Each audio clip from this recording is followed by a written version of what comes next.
So now we're going to move into our next presentation from Dr. Joe Bonney, and he's going to give us an update on Ghana's pandemic response. So he works as a specialist emergency medicine practitioner and has been a part of the COVID-19 response across Ghana. He's also an associate editor for the Ghana Medical Journal and for the African Journal of Emergency Medicine. And in addition to that, he's also the vice president of AFEM.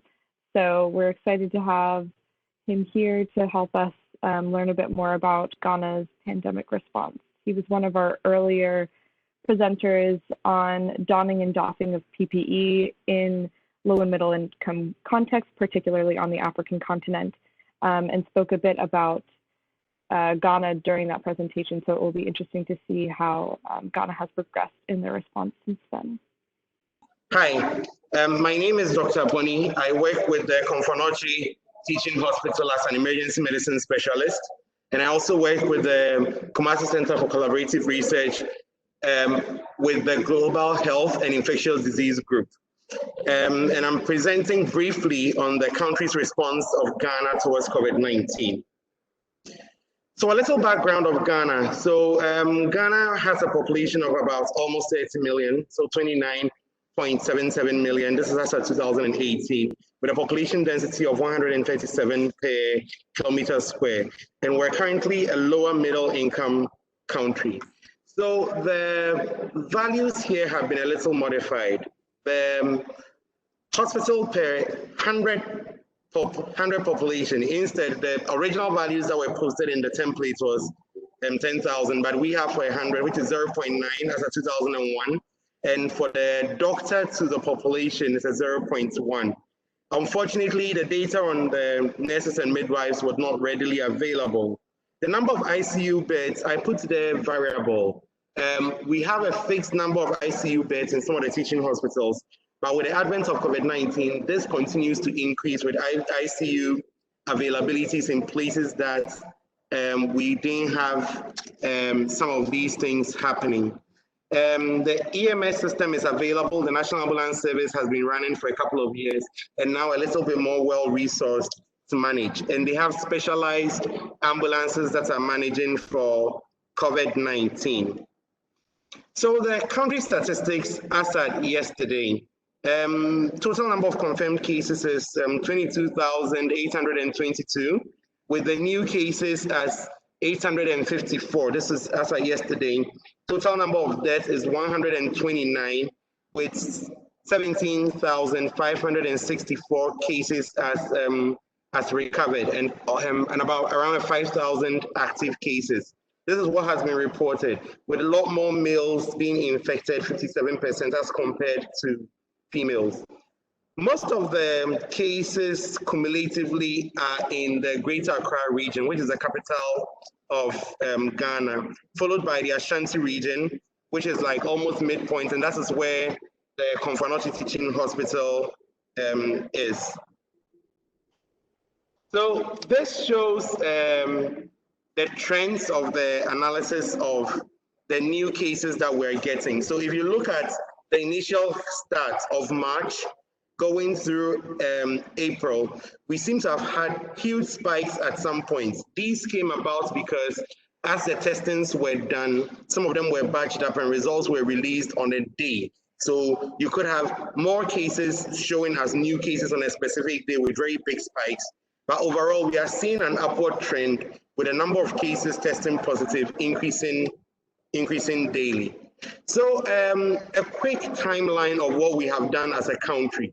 So the first two cases were in March 2020. The cases came about as people that had returned from Norway and Turkey. And then the next response from the government was a national address declaring that we could have possible cases. And yes, we did have possible cases. And then the government given the assurance that they have an equivalent of 100 million US dollars for the COVID preparedness and response. Then also in the same March, there was a ban on all public gatherings, conferences, workshops, church activities, basic schools were closed, and only the final year students were allowed to go back to school. This was quickly intensified by closing all schools, public events, and so on. And the partial lockdown, of Kumasi, which is in the Ashanti region, which has the second highest number of cases as shown in the slide before, and Accra, which is the capital, which has the first highest number of cases. There was some disinfections done in the marketplaces in Greater Accra region and in Kumasi.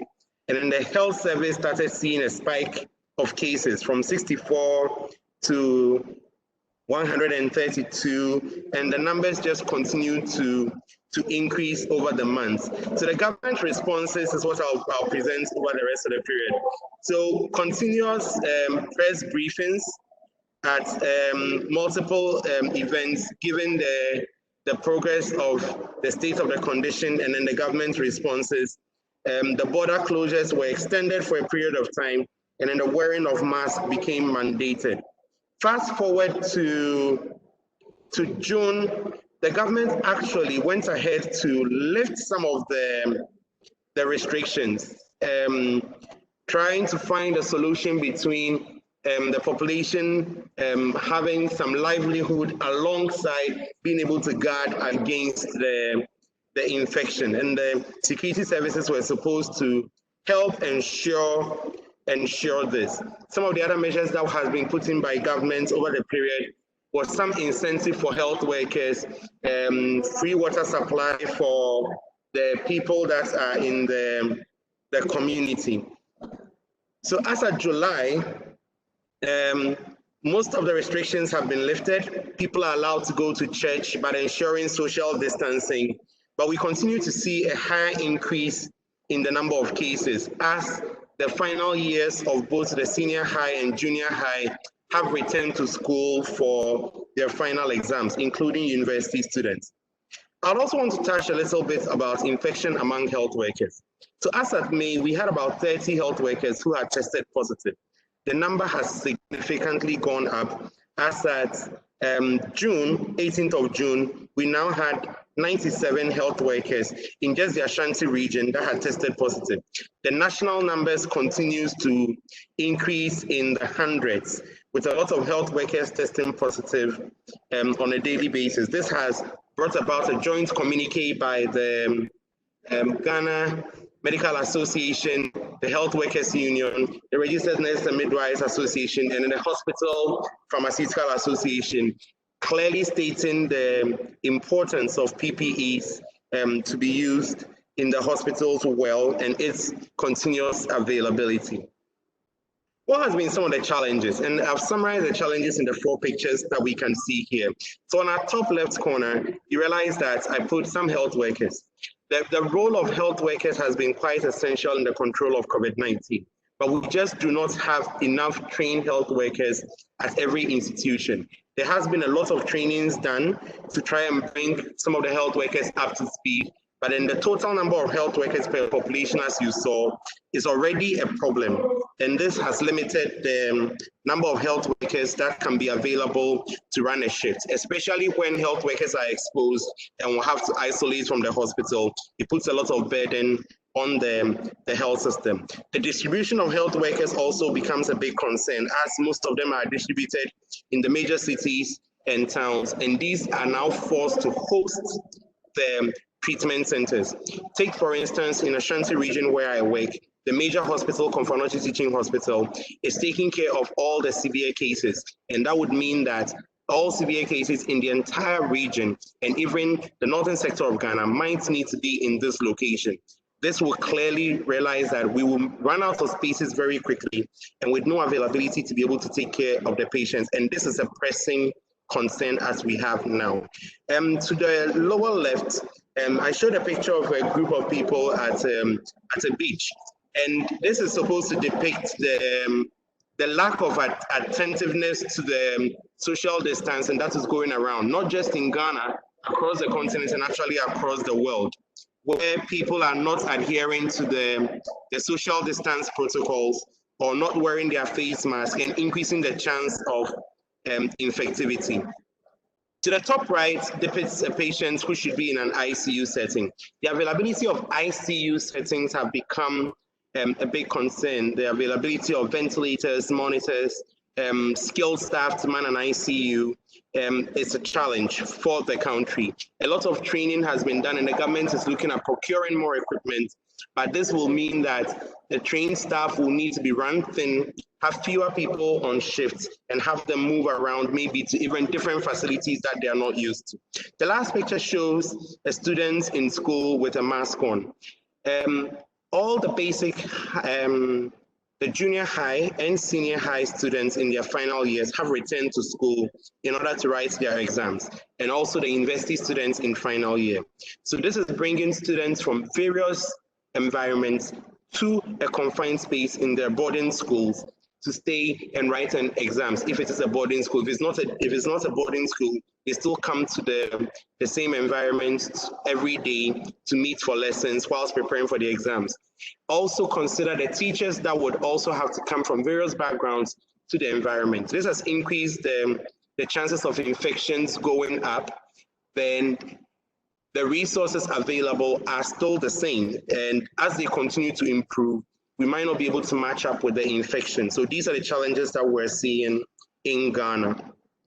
If we talk about what has been the experience of the clinicians, I will stick to the experience of my team and myself as Confanotti Teaching Hospital, adding a little bit of what we have seen from the National Ambulance. The National Ambulance Service has set up a couple of ambulances dedicated to COVID-19, and that's trying to prevent cross-infection by using all the ambulance for this.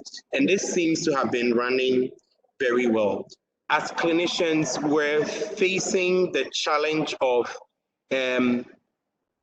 the strict monitoring of PPE, this is how I would want to put it, and not making it as readily available as we would want. This is supposed to protect and ensure that the PPEs are being used appropriately. It also creates a challenge when it is needed. It's actually not as available for you to grab and use for a patient. For our hospital, the cases continue to increase. We first began by constructing a holding area that could take 15 people whilst we're waiting for their test results. This quickly had to be expanded and currently has a capacity of close to 30 patients that can be seen in the holding area. The treatment area in the hospital also moved from being able to house 6 patients to 15 and now has a capacity of above 20 patients. The general impression among the health workers is that as people continue to get infected in the health facility, the mood and the strength that people are using to work seems to diminish, reducing the morale of the health workers. So we're hoping that some efforts can be put in for testing, isolation, and ensuring that at least the health workers are safe within this period. As a clinician, some of the measures that they have put in place to support this was to remodify the timetables. Have timetables in such a way that if clinicians are at work, they would have some time off. As and the doctors in the emergency department are working 14 days, obviously with their off days in between that 14 days. But then after 14 days, you have a break for 14 days so that if you are sick, you would have that 14 days to recover before you would have to report back to duty.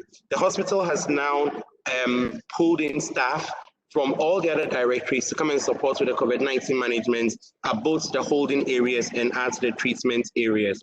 A lot of effort has been put into training health facility personnel in able to manage COVID-19. The last training we had was for about 80 people, obviously in a setting with very good social distancing, to help the new recruits for the holding area and the treatment area to come up to speed on how to wear PPEs, the protocols that are being used, communication skills, and also adding on psychological first aid training to be able to let them be able to support relatives and patients before we can get the clinical psychologist in. And in my case, in my hospital, we have just one clinical psychologist. So this is a picture of Ghana, and we realize that COVID-19 has almost come to stay with us for a bit. And in order to find out what is happening at every point in time, there's a lot of research that is going on that I'm involved with personally with Kumasi Center for Collaborative Research in partnership with KNUST,